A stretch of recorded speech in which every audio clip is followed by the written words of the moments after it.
Welcome to Threads of Enlightenment, a podcast devoted to helping you overcome challenges in your life that prevent you from becoming the best version of yourself. Each episode features interviews with people from all walks of life about their journey of self-development and the principles they utilize to overcome their fears to achieve their desired outcome. Ready to be enlightened? Here's your host, Ken Primus. Welcome to another episode of Threads of Enlightenment. Guys, you know I love this piece right here. I get a chance to just welcome our guests because I know they're coming with a couple of things very expensive, their time. Wow, time, man. When I was young, I didn't understand the value of it. But there's a scripture in the Bible that says, teach us to number our days. And so when you learn how to appreciate time, your behavior change, your relationship change, you change. And so I want to bring to your guys' attention, learn about time. The other is the journey. The journey is a powerful creator. It created Julia. Julia sits before us. She houses within her wisdom, knowledge, and insights that was offered to her through her journey. And so we're honored that she's here to come and share all of these valuable things with us. And we want to thank her and give her the space and welcome her to the show.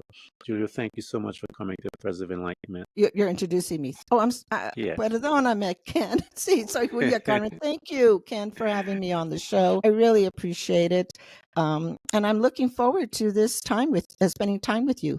Mm-hmm. Definitely. So am I. One of the questions that I ask my audience, my guests, so that my audience can hear this, is so that they can crystallize what I call their mission statement, the thing that they have found their assignment. Julia, I tell everyone that we are here on this planet for our assignment, not for a job and then die. And so I offer you the opportunity to tell us, how do you serve mankind? I love that. Yeah. Well, actually, mírale, soy curandera de la Alma, so basically that's the seer of the soul. It comes from the lineage from my the women. So I was born like this. So I think we were all kissed by God on the forehead. It just depends on whether we are aware of that or not. Yeah. Because we're here in body form, we're here for, like you said, a purpose, a reason. And so I feel like I just saw what I saw in the human and non-physical realms. My school, I guess, I don't like to call it school, but it's called the School Without Walls, Walking in Both Worlds. And that's my understanding. I've always known that my whole life. My mother was a curandera del cuerpo, which means she used to give, in her little town in Mexico, she used to work with people and take care of their, massage. People were not feeling well or whatever, and she would massage them back to health, their feet, their arms. My grandmother was la curandera de la hierba, so she was great with herbs and things. I happened to come through as the seer of the soul. So basically, when somebody comes to the School Without Walls, able to, when I get quiet and sit with them, I see that which is in their soul self of being from the beginning to the end of all time for themselves. Yeah. So it's basically, everything, you name it, it's there. And so that's how I came in. Never knew anything was different until other folks said they didn't see things. So then I learned to, as a little girl, I learned to maybe I shouldn't tell people stuff. Because even as an adult, people would get little, like, how do you know that? And I go, oh, shit. And I thought everybody did. So then, boundaries and grounding, boundaries and grounding. Yeah, there's some visions and stories you don't say to people. I grew up in a church, and I remember this guy, Joseph, told his brothers, of all people, that he saw them in a dream and that they were serving him and they tried to kill him. They toss him in a pit. And so there's some people that are going to try and toss you into that pit, whether that pit is the verbally abusing you or physically abusing you or whatever, that pit, they're going to toss you in there. One of our customs here is to visit in that time machine. We go through that time machine, Julie, that is a memory that allows us to access our past. And so Yeah. the first space that we reside for a short time is the family. We have mom Yeah. and dad as they're strangers, and we are brought into this group. And we have some of us siblings and all this type of stuff, but they tell us that this is supposed to be a safe space. Mm. So, but we're brought into this, and these two people and our siblings and so forth, but we're going to exchange data, if you will. They're going to input stuff into us. How was your family unit? No bueno. I was out of there by the time I was 16. Yeah. No, no, no, no. Get the hell out of here. That was wrong. But see, Oh the, th- man. the thing that was interesting, Ken, even though when everything was going on, I knew because I had my peeps. I call them peeps Yeah. because some people, they call them their ancestors, this and that. I had whatever it is that I had access. And I would say, I'm not liking this, guys. And they're going, well, just hang here for a minute. But as soon as I Yeah. could get out, I got out. No, it was Yeah. horrible. It was no bueno. Yeah, a lot of abuse, you name it. There was 7 females and 5 males. Hmm. 2 I didn't know before. They died before I was born. And then and so my eldest brother left before. Yeah, he left when I was a little girl. But whatever you could think of and imagine of person, a male person like my father can do to a little girl, he did. And so I was like, ooh. So I knew on such oh gosh, amazing. I knew that my brain was not okay. Yeah. I was able to put them aside, the human side and the non-physical.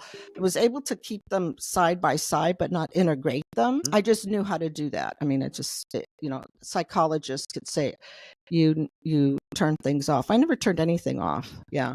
I just Yeah. kept things safe because I knew that my body needed healing. And so I had met my partner. I don't my ex-partner, but but back then I met him. We lived in the same neighborhood, and ended up hanging with he.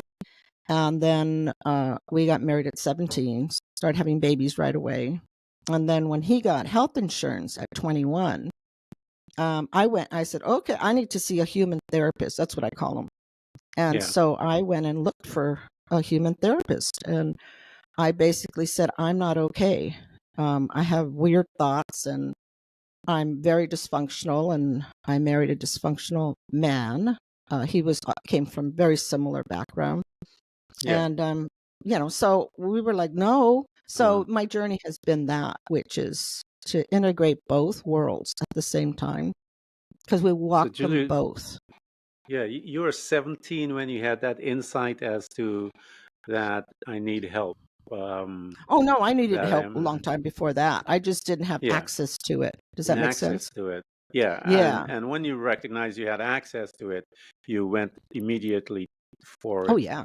Hmm. When you got there, what did you begin to learn about that young woman at 17 That the from those brain, I conversations? call it, yeah, mijo, you know what? That the brain is so powerful, Yeah, because there was that which I really wanted to share with these human therapists. What happened? And I couldn't. yeah, The words just wouldn't come out. And I'm like, okay, I'm not telling them what happened. Why can't I do that? So hmm, then I knew. I said, okay, my brain is very powerful. Ooh. Yeah. So it took years, maybe decades, before I actually told a therapist what really happened, and because I had a lot of physical problems where they couldn't find anything really organically wrong with me. They were just yeah, like, we don't know. We took all these tests, and I'm going, I don't know. Yeah. So the brain, oh man, does it hold on to that stuff? yeah. That's what the Hmm. journey is about. We have to learn how to rewire. I call it the thought field that is so permeating with all of the negative data, the Hmm. less than pictures, imagery that are in there, fearfulness, doubt, unbelief, anger, Hmm. all of those things that reside within that thought field. We have to learn now how to put those aside and begin to create new ones, those that are of a higher frequency. People mention that love, compassion, and all of those different things. And we have to Mm-hmm. learn how to incorporate that because the other ones have been our friends and companions for so many years that we are familiar with them and we allow them to run free, if you will, Mm-hmm. unchecked in our minds Mm-hmm. until we just like a little kids, we have to tell them sit down in a corner. That's when the rebellion starts acting up. So here you Yeah. are at such a young age. You saw it before, but you had access at that age and began to Mm-hmm. seek help and to try and get a better understanding of what's going on. But you didn't get a chance to really express the truth to Mm-mm. anyone as to what was going on, really going on. You had Mm-mm. mentioned that you started working and bringing in your children at that time as well. How was your relationship, Julia, with the outside, the husband, the kids, and the others?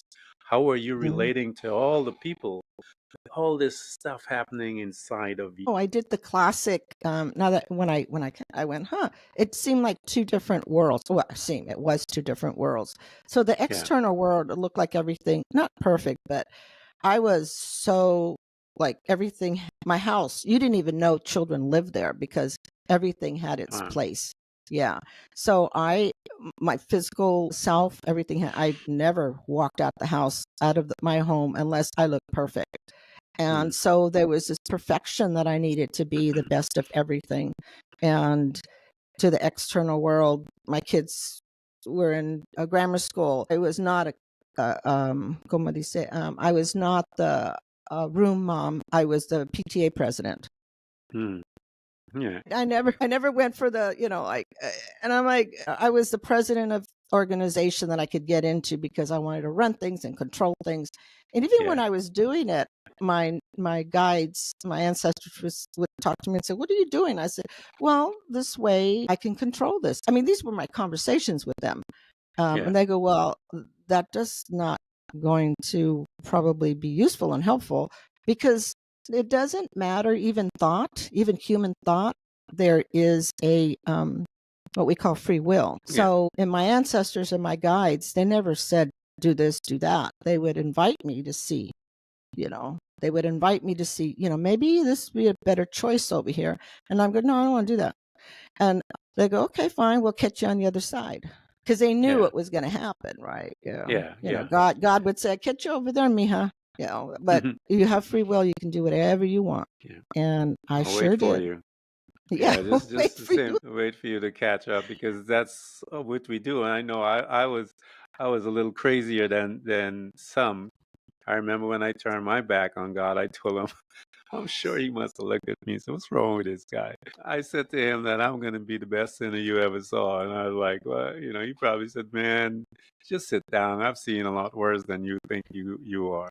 So You're we funny. get into these crazy things that Mhm. we think we're so independent of things, not realizing that when we are offered those opportunities to Mhm. bypass a lot of years of suffering, Mhm. those manifest through a decision that we would make. And then, 5 years later, you're still in this pain because you made a decision 5 years ago. So I always tell people, be very mindful of your decisions that are before you. Some have Mhm. a timestamp of a minute, 5 minutes, 10 years, 20 Mhm. years, a lifetime. So you need to be mindful of those decisions that you make. So here you are, Julie. You are sensitive to the other world and really can't say anything.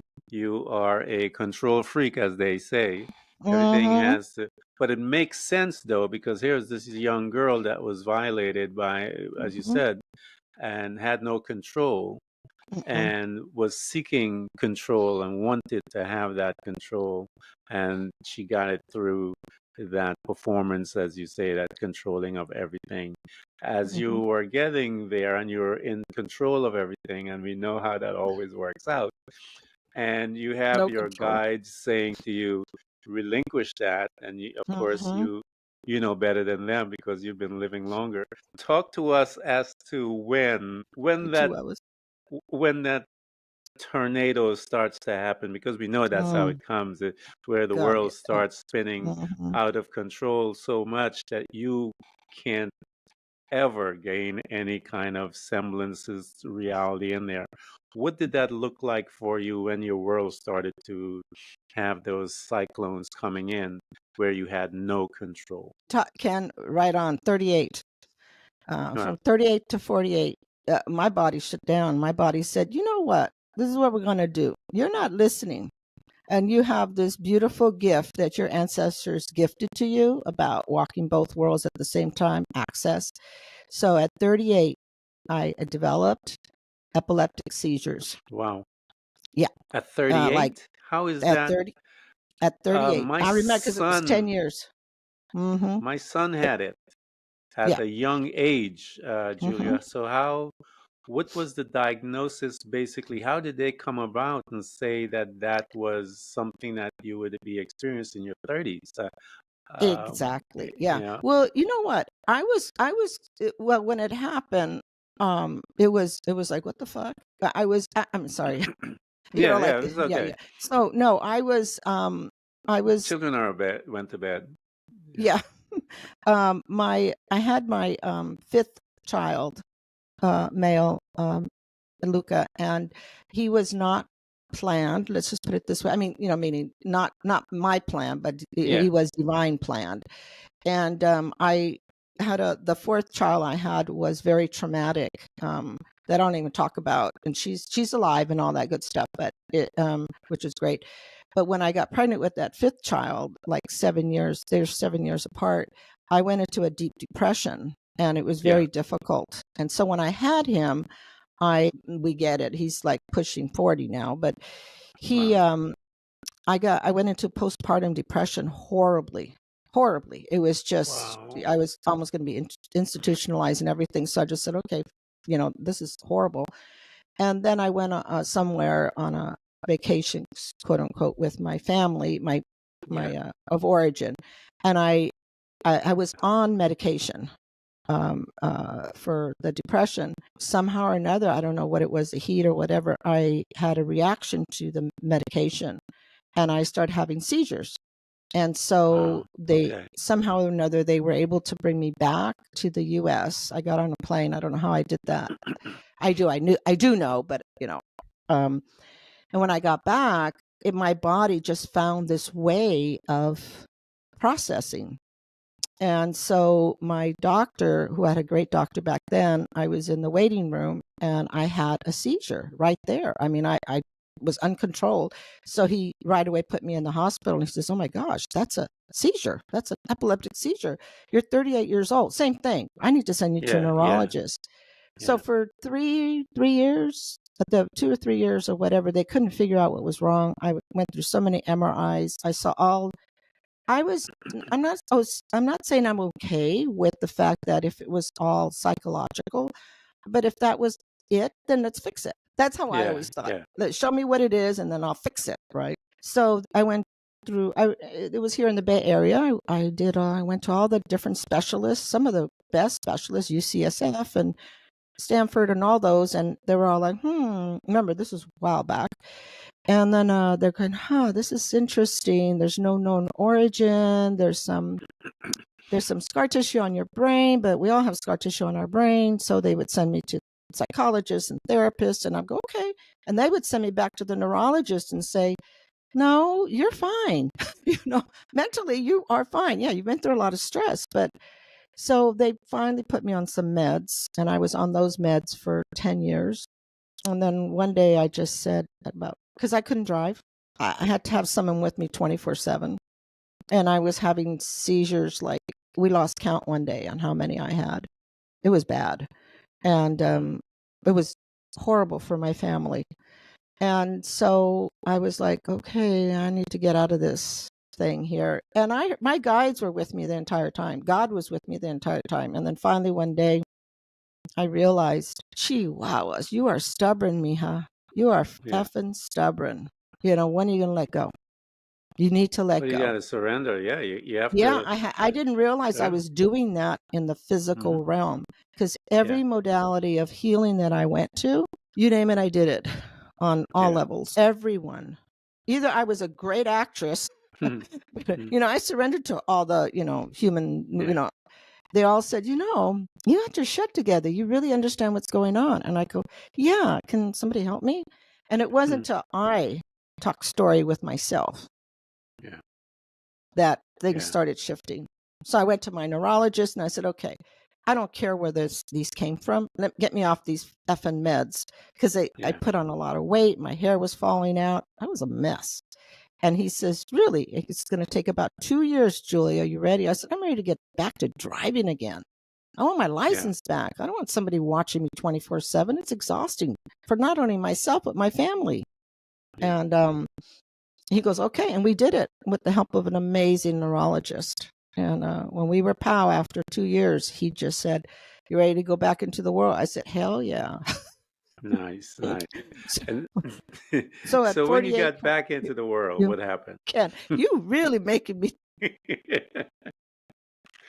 Well, you're going back what? in the You're world. wrong. You're so wrong. You're so wrong. You're right. You know that song? Yeah. You're so wrong. You're right. Well, at 48, then at that time I was married, and my ex he's the only reason I'm sharing with you his background is because of where I ended up for a minute. And he's Hawaiian, and we had bought in a little house, a little casita on the Big Island, which they call Hawaii. It's Hawaii, the Big Island. And we had just in 2001, we closed. I remember that. And that was going to be our house that we were going to retire in and blah, blah, blah, right? And then one day in 2002, I just looked at him and I said, I remember the day we went out for, he used to ride Harleys. He's still alive. And we went for a ride down the coast, and we parked somewhere, and I looked at his and I'm leaving. And he goes, what? I go, I'm leaving. I can't do you anymore. And he's a whole nother story. And I said, what do you mean? I said, I can't do you anymore, dude. Yeah, no mas. I'm moving to the house in Hawaii. He goes, oh, okay. And I remember we finished the ride, and then I just left. I said, I'm out. This is not even just a side thing. We were married and divorced 3 times.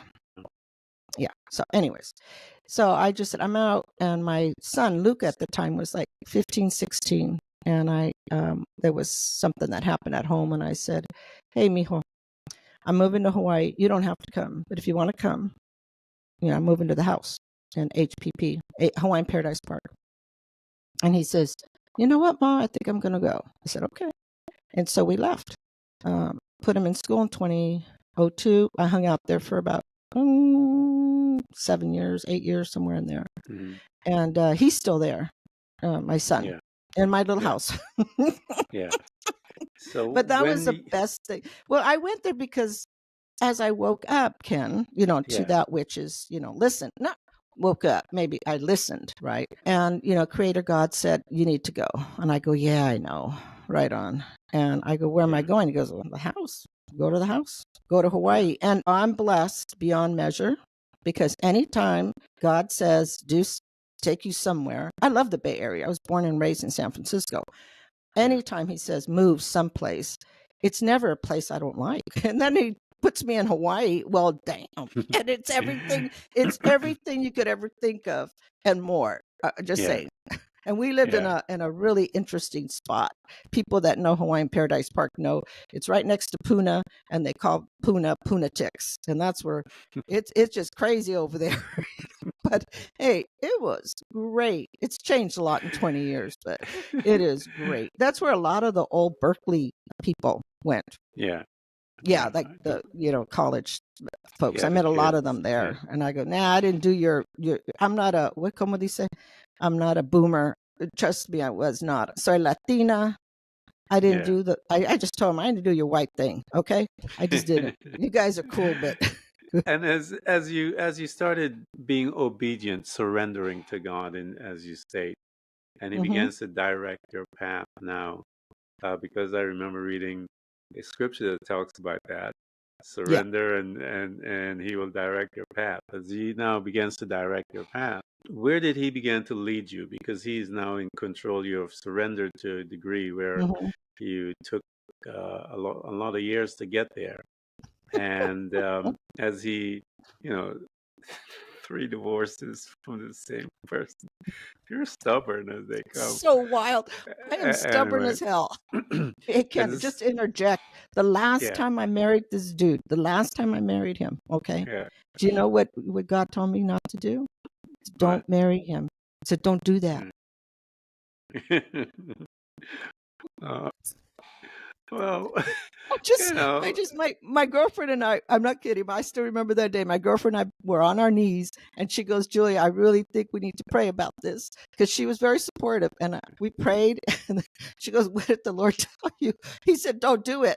She said, what are you going to do? I said, I'm going to do what I damn well please. She goes, we have direct connection with God, and he just gave you the no. It's not funny. It's not funny, but yeah, and then we expect the blessing to happen in the midst of all of that, right? oh, shucks, Ken, you're wrong. I never told anybody that story. I'm not kidding. I mean, not publicly, anyways. No lo hagas. He told me in Spanish too. I wasn't listening. Yeah, but listening to you and talking to you, you could see it's you. You know, it's all you. Oh yes, It's I'm not 100% you. blaming God. Shit. Yeah. So here you are. You surrendered, and he's now gonna take control. I know that's not Mhm. gonna be a lot of fun, but how was it as you are allowing Shucks. God to take control of your life, where you have always been the one that is calling the shots, if you will, to the Yeah, point where he said, "Don't marry," and you said, "I'm gonna marry," yeah, and yeah. now you A are going third to be in time. a situation, yeah, where he is going to be calling the shots. How did that go? Mm. That was so interesting, because people think, even now, some of my students or people that I go on retreats, they always think that my path to knowing, walking both worlds at the same time, was, oh, since you were born like this, it must have been really smooth. And I said, oh, hell Yeah, no. No. yeah, So when, in the awakening of the soul self of the all, when I said, okay, so I moved to Hawaii, and everybody's talking about paradise, and it was. I just didn't yeah, appreciate it in the moment. I mean, I'm a city girl. I was a city girl, yeah, not that I'm, whatever. And we were out in the jungle, and it was yeah, crazy. And so my friend Jacqueline, a sister, she's passed in 2019. I miss her every day. Anyways, she says, "Okay, come on, Julia," and she knew all the players. The really cool thing about the folks that I have around me, everybody knew my ex, and they really liked him. He's a good guy. But she'd say, "Julia, he ain't for you, and you know that. yeah, yeah, You two yeah, just do not do your thing. It's no bueno." And so she's the one that said, okay, sister. She used to travel all over the world. And she came back from, I don't know, it was Ecuador, Peru, or something. Yeah, because she's traveled to Africa a lot. But she came back from Ecuador, I think. And she said, Julia. And I said, what, Jacqueline? Because she was the one that used to get me into so much trouble. You need one of those yeah, friends, right? And yeah, she says, you know what you are since you started this new life? And I said, and she had a house. She had, her and her partner, her husband, had bought a house right around the corner from myself without us knowing. Ta-da. yeah, She goes, oh, where'd you buy your house? And I said, da, da. And she says, I just came back from da da da. And you know what you are? And I go, I don't know. What am you going to tell me? I know you are. She goes, tú eres una curandera. And I said, yeah, I kind of figured you need to be calling yourself that. And I said, nah, I don't want to be so. She goes, you're not telling yourself you're a curandera. That's who you yeah, are. I've been to yeah, places, Julia, that people be telling them, I'm a shaman, I'm a this, I'm a that. And they're both, I won't tell you, she's had colorful yeah, talk. She goes, they were so full of, yeah, and if you don't call yourself a curandera, I'm going to hurt you. And I said, ooh, I'm afraid. So that's where it started, to have this beautiful human, gorgeous, amazing being acknowledge who I be, somebody I respected highly and yeah, loved. And she gave it to me straight. And from that moment on, I just opened everything up, because Ken, I love scripture, and I love scripture. I just used to devour it all the time. And she knew my background, and she goes, do whatever you want, mija, but you be who you be, step into it fully. And I did. And it wasn't easy. It was rough because there's a part in the world out there has thinking, what I call the overculture. And the overculture could be anything that you're in.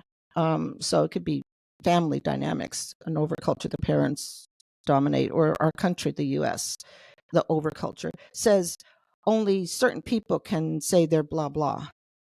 Yeah. And even indigenous folks cannot say they're blah, blah, unless the overculture says you are who you are. So in 2002, it was a little bit of a struggle because people, even my own people, were like, curanderas are X, Y, and Z. And I said, no, mijos and mijas, not so. That's what the overculture said we were. And we're not. Curanderas and curanderos come from many different walks of life. And they don't look a certain way. Movies portray curanderas as crazy or weird and things like that. Yeah. So, that is not which I am, all spiritual and sitting in a cave doing whatever. So there was a struggle of finding that which, those two worlds, and embedding them both, and not in a way that was phony, but in a way that was congruent with what Creator, what God, what JC had in store for me, what my ancestors had in store for me. What they said, hey, come over here. This is who you be. And be that. Yeah. But there was a lot of thinking that needed to be released. Yeah, it's I remember reading the Bible, and Abraham, his name was Abram, and God says to him, you're going to be a father of many nations. And he didn't get what he was trying to say at all. Because if you look at what was happening, he thought it was going to be through Lot. And God kept telling him, no, it's between you and your wife. And she was barren, and he didn't get it. And God had to come to him, talking about stubborn. God had to come to him and change his name. Are you calling me stubborn, Ken? Excuse me, Ken, are you calling me stubborn? No, I was calling Abraham that, girl. I didn't call you stubborn. And so God comes to him and says, you know what? I need to change his name. I need to change Sarah's name so that they can start talking what I'm, So anytime anyone say to him, Abraham, they were telling him who he was. When they said Sarah, they were telling her who she was. And so sometimes God has to come and change. When he changed their name, he changed their speech, what they were saying. And so sometimes he has to come and change our confession. And once we began to change our confession, that's when the manifest begins to manifest in our life. And so it takes time for that. It's a messy situation. Remember, Jesus was in the garden and he was praying, I don't want to do this. Yeah, you're going to do it. I don't want to do it. And he was sweating blood. It tells me that he was sweating blood, arguing with his father. And then we read later on, he says, you know what? Okay, I surrender. Now, when he surrendered, it got messy. Yeah. Because Excuse me. Of Whoopi Goldberg. It's pretty much like that. So they had some, I said, oh, damn. Everybody, if it's a frequency and vibration. So if you're vibrating in frequency and vibration, you will attract that witch. Oh, she can see me. She can hear me. Right. And that's what was happening. So I was not okay. I thought, oh, fuck, I'm going crazy. I know this is not. I know this is real, but why are all these people coming in? And that's what she said that. And I said, oh, you mean boundaries? She says, yeah, boundaries and grounding, but I just want you to understand, where's your source? And I said, God. She goes, okay, then. What do you want to let in? I said, well, I come from light and love, unconditional love of self first and then everyone else. She goes, okay, start there. So when something comes in, whatever that might be, don't let everybody in. Discern, Julia. And I said, okay. And that was my thing. And then I met Hale Makua in Hawaii. And both of them were big on listening to self first, right?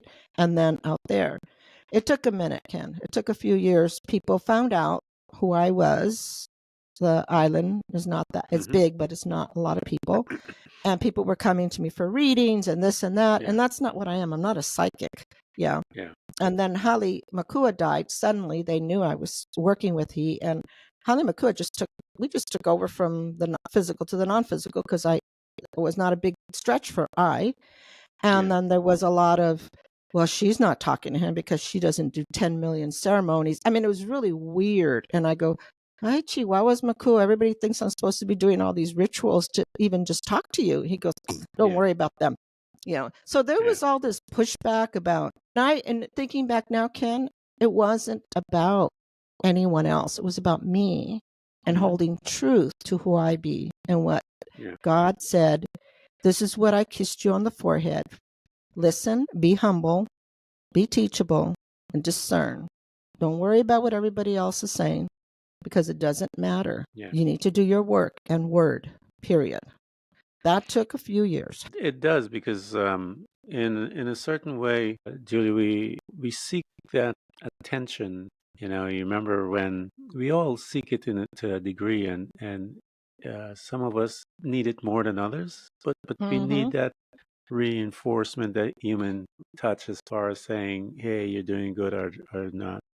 But when we focus on someone else's journey and start comparing, what happens is judgment comes in. And when judgment comes in, everything else comes in. Fearfulness will come in. That door will swing right wide open, and everything comes in and said, oh, thank you for inviting us, and you have to take a couple more years to get rid of all of them, because they're squatting in your house, if you will. And so yes, they are. We have this relationship that is back and forth as we are navigating between the two worlds. And one of the things that I'm learning in my life when it comes to those spaces, how I could I'm learning to be present, Julia. I'm learning to be present. One of the things that I found a secret, because as I continue to read the word, it says meditate in me day and night, and you will get these things. The only way I could do that is I have to stay present with the word. I can't move, don't matter what's happening in the whirlwind that is around me, going upside down, my world is spinning around. I can't move, I have to stay present with this word of God. And as I stay present with this word, it's a funny thing how all the whirlwind around me starts getting quiet, because I pay no attention to them. I am being present here, because why? As you said, God is the source and the power is right here. All that noise is simply to distract you and I from this being present with God right here. And so I want to invite you guys in your life, be present with God, be present in your situation, be present in your knowing, be present in your truth. Forget everybody else's opinion and begin to become present in it, because your victory lies right there. Don't allow the whirlwind. You heard Julia talk about all the crazy stuff going around. Don't allow it to steal your victory. And those things happen, as I said earlier. You make one decision and it has a timestamp. Some of it is short, sometimes it's long.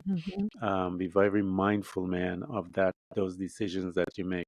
So here, Julie, everyone begins to come at you and start making demands and telling you what you are. And, they come before you and sit. As you begin to express yourself and show them who you truly are, talk to us about what type of reception did you receive from them as you began to show them who you are, not what they think you should. Another great question. I haven't really thought too much about it because it was like an ebb and flow. Once, one moment, because I don't have folks like this coming to me anymore. But in the truth of the truth of the truth is that which you vibrate, or your frequency of being, that which is what you attract. Yeah. So no longer do I have these folks, but sometimes I would hold an open meeting or something, and somebody was challenging me in the room all the time. Well, how do you do it? And I'm like, huh. And I talked to a colleague friend of mine, did similar work, and she goes, Julia, I never have anybody in there that does that. And I said, okay. So her and I talked about it, and then I said, okay, I need to adjust my frequency. Now, what comes first? That which you is, like adjusting the frequency and vibration of self. And then I just went, okay, let's do this, mija. So I have this thing on my website. It's called Soul Listening. So Yeah. on Mavis, I was inspired by Mavis and Makua. And that is about in the presence of the now is where all the answers are. Yeah. Mm-hmm. So as Yeah. long as we have a human brain, we're going to have distractions. We're going to have judging ourselves. We're going to have, paying attention, like in school and stuff. But there's this soul listening that's 24/7. And that is only within staying in that presence of self. So Yeah. I'm going to get busy minded. I am going to get, pay attention and judge. But it's how long I hang out there. Yeah. A moment, Mm-hmm. a day, a week, a year, I don't know, 10 years. I have no idea. But it's a choice. And I've always known I had choice. But now I have this deeper understanding of backing into myself that there's nothing out there that's in the present moment of self. And Yeah. so when I started being that, the clientele, the folks that I attracted into my own life, personal life, were folks that were, they saw me and I saw them. And I'm not saying it was always like perfect, but there were imperfection. But even if we were in like, I don't know if I'm feeling you right now, it was okay because there was this mutual respect. I'm gonna hear you Yeah. out. And you know what? I don't know. Still don't really like see that. But I have a friend that I've known for 40, 50 years. Donna, we could be on all the different spectrums of the human realm. She doesn't understand my work and she loves me and I love her unconditionally. There is just, Yeah. true love that we have for each other. We don't agree on a lot of things, politics, this, that, whatever. But when we're together, it's love. Yeah. Pure love. And so that's where it's like, Mira, Ken, you know what? I had a friend ask me the other day, what is this all about, Julia? What are you all about? What lessons are you learning for your own human self? And I said, you know what it is? It's what I teach. And that is to love Julia Carmen unconditionally, no matter what's going around her, unconditionally, in understanding of the self of me and where I come Yeah. from. Yeah. And then you'll know who to bring into your sphere. That's what it is. And that's a tough one to be Yeah. in love with self Yeah. unconditionally. A lot of Western belief system afraid to be there, Julia. They run. They they prefer to be with their cell phone, Mm. their everything else but their self, not Mm-hmm. understanding that all that is all is with the self. They are afraid to face themselves because of what they are afraid to run into. Guys, we've been talking to Julia for a while, and I love this conversation. And one of the things that she has is retreats, and I love the fact that she offers the soul listening. It's different, guys. Mm-hmm. I love some of these people that talk about shamans and stuff like that. I'm from British Guiana, and we Mm. have the Mm. Amazons, Mm. and we've gone into those places where the real boys are hanging out. The shamans that don't go to a weekend course and Thank you. sit at someone's. Ken, we don't have enough time to be talking story I about know, that man. one. I don't even want to go there. Yeah, amen. But a lot of people go there and just cause so much harm. These Mm-hmm. guys were more ancestrally born and passed Mm-hmm. down. It's not this stuff that you guys see. If you sit with the real boys, Yes. you will feel something totally different and experience something totally different. And so I recognize some of what she talks about when she talks about soul listening. I've seen things. Now, when someone is in that space doing that, you become an open book, and she sees beyond Mm-hmm. what you will ever think you will, and you want to know how she knows that, how she did, how did I never said anything about that, no one knows about that, all those type things is what you'll start saying as she begins to Mm-hmm. dig deep into that aspect of yourself that you don't even know. And so I want to invite you. I'm going to provide all of her stuff, her links for you guys to get there. There's so many programs that she has for you to assist you to fall in love with yourself. Mm. That's the key of all of this. As you fall in love, get insights about who you are and the beauty that is you. When you stand up, you will be able to face anything because you recognize that inside of you lies wisdom, knowledge, insights, warrior spirit.